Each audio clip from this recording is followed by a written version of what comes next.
Hyperborea is often mentioned in historical Greek sources. It is a region beyond the north wind or Boreas, a perfect place where the sun shone 24 hours a day. The trees were very fruitful, so they produced fruit twice a year. Like the Scandinavians, the legend of Ultima Thule, the capital of Hyperborea, preserves a wonderful country in the far north where the sun never set and where the ancestors of the Aryan race lived, tall, blonde and blue-eyed people who ate only vegetable products. The Hyperboreans were very spiritually and technologically advanced. They piloted Borrelia aircraft that can now be likened to UFOs. These flying discs used levitation, which was obtained by generating a strong magnetic field by two discs rotating at high speed in opposite directions, using the Earth's magnetic field to move. Scandinavian legend also mentions that Hyperborea disappeared during an ice age, and to save its inhabitants they dug huge tunnels in the Earth's crust with the help of large machines where they created together with the survivors of Atlantis an underground empire called Agartha, and the capital it was called Shambhala. In this video I will talk about Hyperborea, where it was located, who were the inhabitants of this territory, what is the connection between the inhabitants of Hyperborea and the aliens, as well as our country Romania and the legendary city of Troy. The information presented below is taken exclusively from the book Forgotten Genesis written by Peter Moon and Radu Sinamar. As mentioned in other videos, the information in this book was obtained by Radu Sinamar by viewing images from the distant past of the planet through a quantum device belonging to the inhabitants of the underground city of Apollos, located under the Apuseni Mountains, Romania. The city of Apollos and its inhabitants are in the fourth dimension and are more spiritually and technologically evolved than we humans on the surface who live in the third dimension of consciousness. The inhabitants of this underground city are already collaborating with certain institutions in our country, and in the near future the existence of the city will be made public. So the information presented in the Forgotten Book of Genesis, both about Hyperborea and other important moments in the planet's past, is a fact and not a hypothesis. Let's see below, briefly presented the true story of Hyperborea as it is presented in the book Forgotten Genesis written by Radu Sinamar, the connection of the Hyperboreans with the aliens, with our country and with the city of Troy. About 100,000 years ago, a devastating conflict broke out on Earth between several advanced extraterrestrial civilizations, members of the Galactic Alliance, who were carrying out genetic projects for the evolution of human beings on our planet. The source of the misunderstandings was the reptilian aliens, who then managed to transmit elements of their own DNA to the human population. All warring parties were aliens and were vying for territory or power of influence. In the period between 90,000 and 72,000 BC, there were other battles and tensions on the surface of the planet that also involved human beings. All those conflicts culminated in a terrible war on the territory of today's Europe about 50,000 BC. At that time, there was an advanced civilization of human beings on Earth called Tarsus.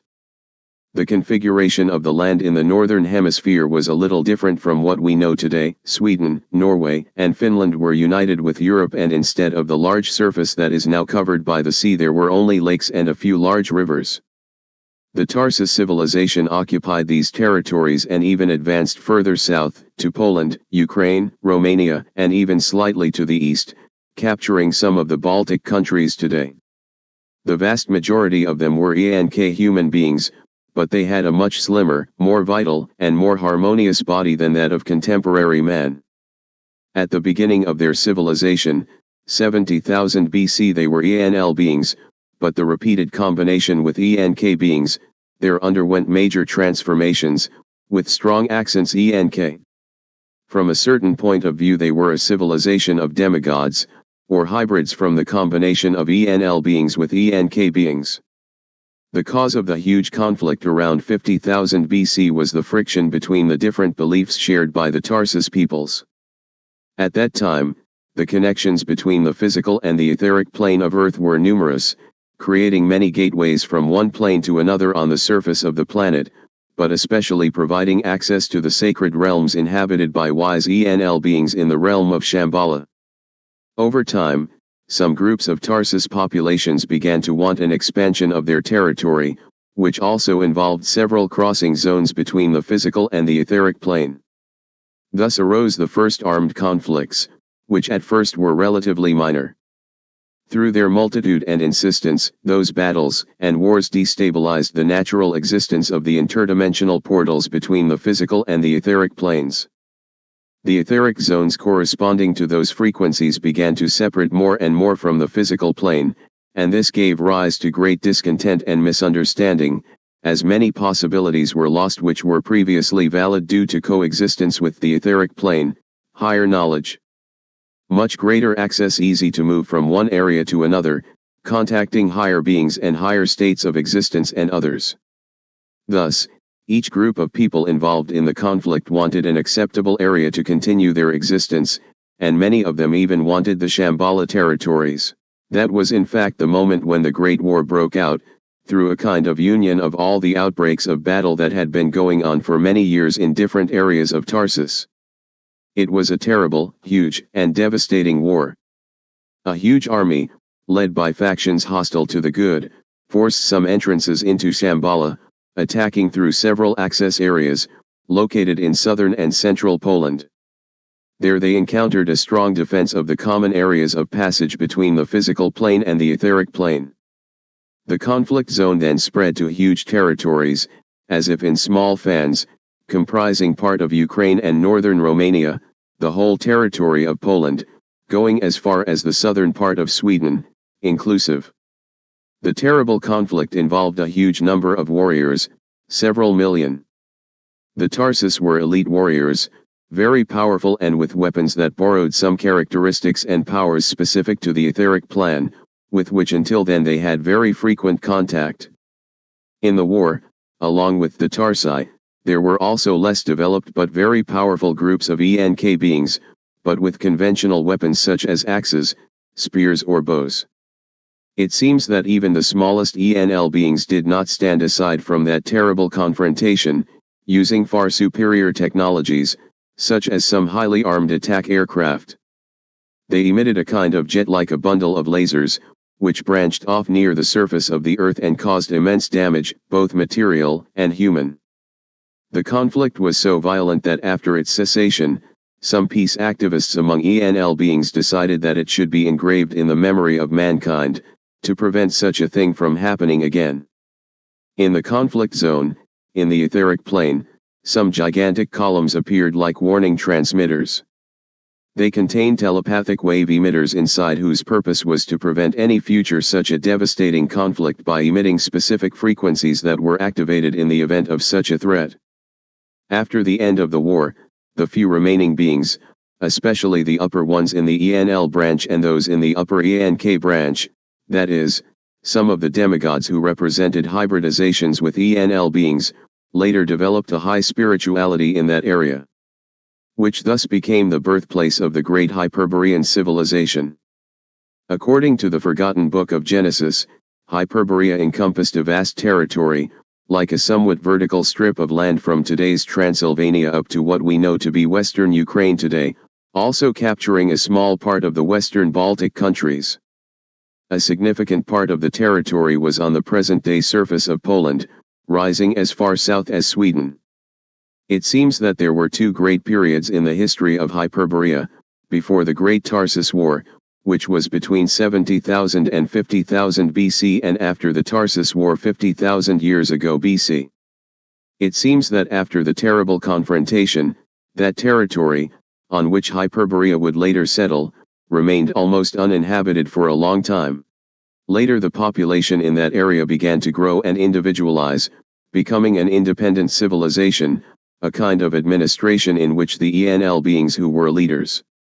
Due to the high spiritual level they had managed to unite all the tendencies of the population in a strong civilization and a common spiritual orientation, especially because in the distant past of mankind the leadership was eminently spiritual.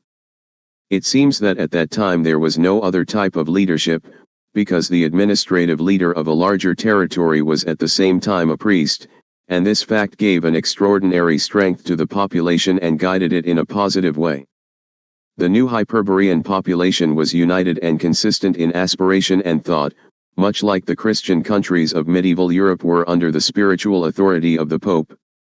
Some of the ancient Tarsus, who were originally ENL beings, but also combinations of ENL and ENK in the form of demigods, following numerous combinations with ENK beings became the majority ENK, being known as good craftsmen, especially by combat weapons.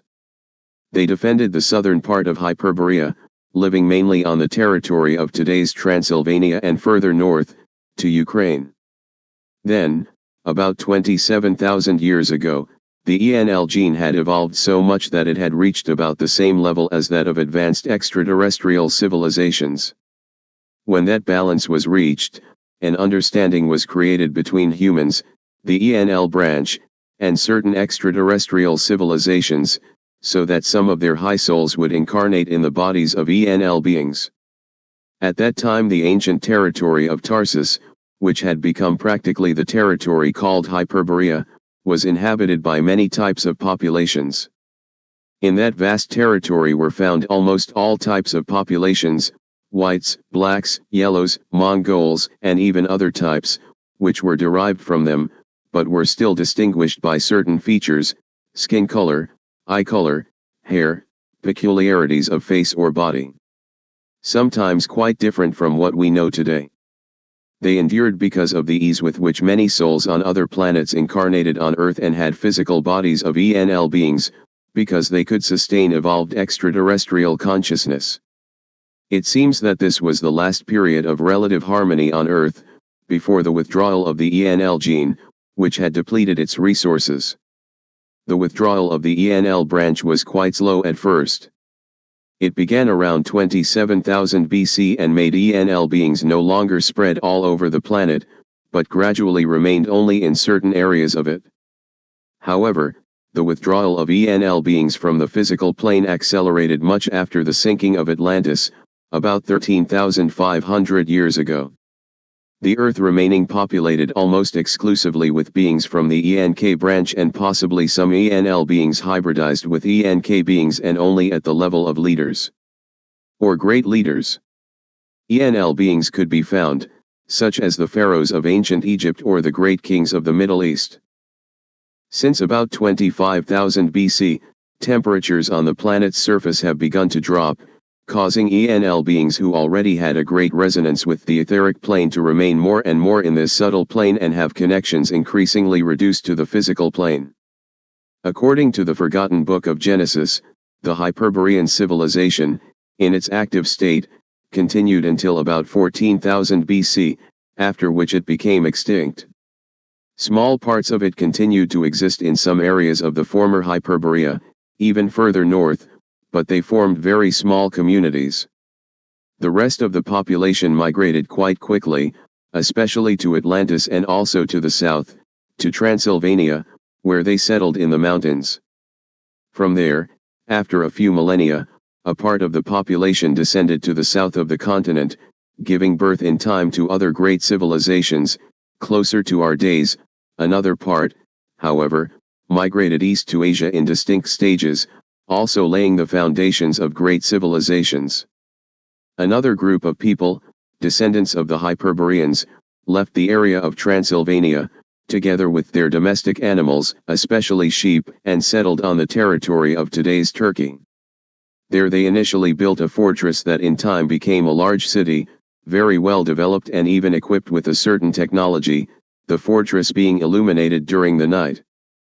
The name of the city was Troy and it was built around a spatio-temporal discontinuity that allowed the connection with the high areas of the etheric plane and especially with Shambhala. The city was perfectly circular and surrounded the central point where the distortion was, the chasm through which it entered the etheric plane that corresponded to that area, but not all people had access to the upper dimension of the etheric plane. It seems that the descendants of the Hyperboreans, who founded Troy, even if they were only pale reflections of what was once Hyperborean civilization, still had enough secrets and even occult methods to resist the attacks of other peoples. We also learn from the book that Troy was the last city in Europe to maintain a strong connection with the subtle etheric plane. It was the last city through which the subtle etheric plane could be penetrated naturally and on a large scale. With the defeat suffered during the long war with the Greeks, the city suddenly broke from the physical plane, and then the reality on the surface of the earth was somehow soiled, because even the last stronghold of what was still superior, pure, and good was eliminated. Another interesting thing we find in the book is that the crossing zone in the etheric plane, inside the city, was the main goal of the Trojan War, in fact of the occult forces that suggested and directed it, using human beings as vehicles to achieve that massive energy rupture.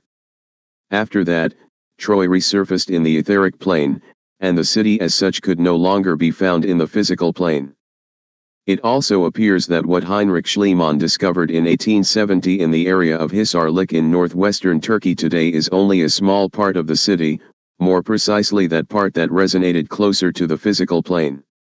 However, it does not represent the city of Troy, as archaeologists hasten to announce at the time. From Genesis Forgotten, chapter about the Great War Tarsus and Ed about Hyperborea, we can deduce the following. That mysterious Agathyrsi who lived in Transylvania, archaeological findings and local legends confirm their existence in this part of the country, are actually descendants these ancient people called Tarsi. So the Transylvanian Agathyrsi are the descendants of the ancient Tarsus and Hyperboreans.